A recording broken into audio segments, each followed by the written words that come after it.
長くまともに眠れていないと伺いました。その一言にエリアスの眉がピクリと動く。お前、送り主に似てずいぶんしつこいな。お役に立てませんか？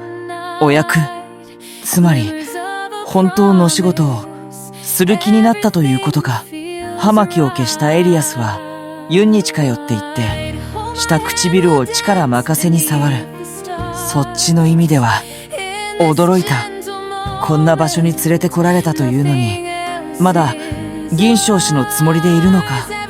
エリアスは苛立ち混じりに来いと命令しユンの首を抱くように支えて歩き出す。